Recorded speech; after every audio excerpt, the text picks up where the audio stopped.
नमस्कार, आप देख रहे हैं नेशनल न्यूज़ और मैं हूं आपके साथ मनीष कुमार सैनी। हरियाणा और महाराष्ट्र विधानसभा चुनाव के बाद अब भारतीय जनता पार्टी का शीर्ष से लेकर स्थानीय नेता तक विरोधियों के खिलाफ पहले से ज्यादा आक्रामक हो गए हैं। दिल्ली में बीजेपी नेता आम आदमी पार्टी के खिलाफ धुआंधार प्रचार में जुटते हुए नजर आ रहे हैं। दूसरी तरफ आम आदमी पार्टी के राष्ट्रीय संयोजक अरविंद केजरीवाल दिल्ली पदयात्रा के दौरान बीजेपी पर लगातार हमला बोल रहे हैं। वह दावा कर रहे हैं कि बीजेपी और केंद्र सरकार ने साजिश के तहत दिल्ली विकास कार्यों का रोकने का काम किया है।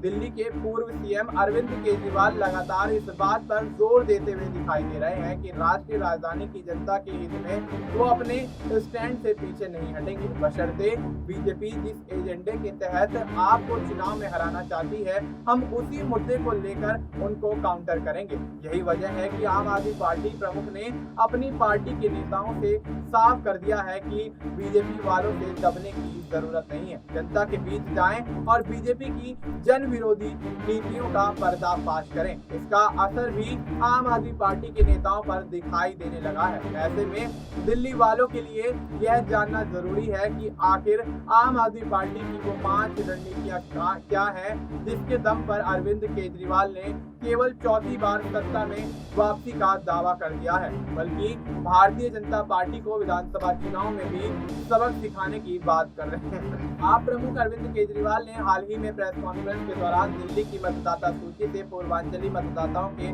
नाम काटने का आरोप लगाया था। उन्होंने इसे बीजेपी की साजिश करार दिया है। उनका दावा है कि बीजेपी ऐसा कर आपको चुनाव में हराना चाहती है।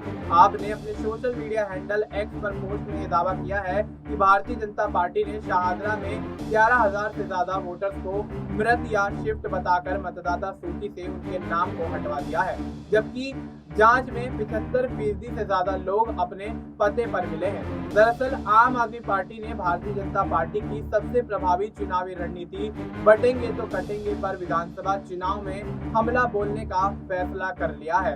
आपको साथ ही ये भी बता दें कि इस सियासी नारे की वजह से हरियाणा और महाराष्ट्र में कांग्रेस सहित इंडिया गठबंधन के अन्य दलों को हराने में भारतीय जनता पार्टी को काफी मदद मिली है।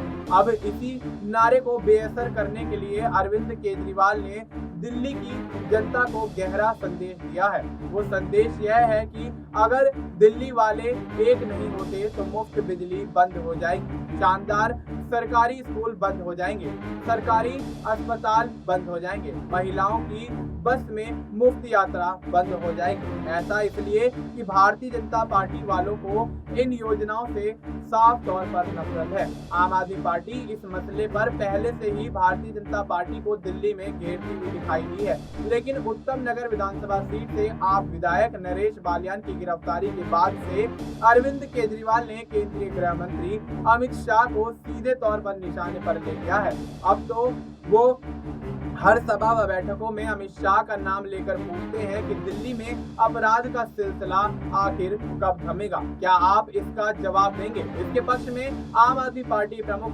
पिछले कुछ दिनों के दौरान दिल्ली में हुई आपराधिक घटनाओं का जिक्र भी लोगों से कर रहे हैं। दिल्ली विधानसभा चुनाव से पहले आप नेता एक बार फिर महिला सुरक्षा और सम्मान पर नए सिरे से जोर देते हुए दिखाई दे रहे हैं। आप नेताओं का आरोप है कि बसों से 10,000 मार्शलों को नौकरी से हटाकर बीजेपी ने महिला सुरक्षा को खतरे में डालने का काम किया है। आम आदमी पार्टी के संयोजक अरविंद केजरीवाल ने यह दावा भी किया है कि चौथी बार सरकार बनने पर हमारी सरकार न केवल बस मार्शलों की बहाली सुनिश्चित करेगी, बल्कि बहुत जल्द महिलाओं को सशक्त करने के लिए हर माह 1,000 रुपए सम्मान राशि देने का भी काम करेगी। साथ ही साल 2015 और 2020 के चुनाव से ही भारतीय जनता पार्टी आप सरकार की फ्री बिजली, फ्री पानी और फ्री बस यात्रा को चुनावी रेवड़ी बताती आई है। साथ ही आप सरकार पर यह आरोप लगाती आई है कि विकास कार्यों के बदले दिल्ली सरकार लोगों से टैक्स के रूप में पैसों को लुटा रही है।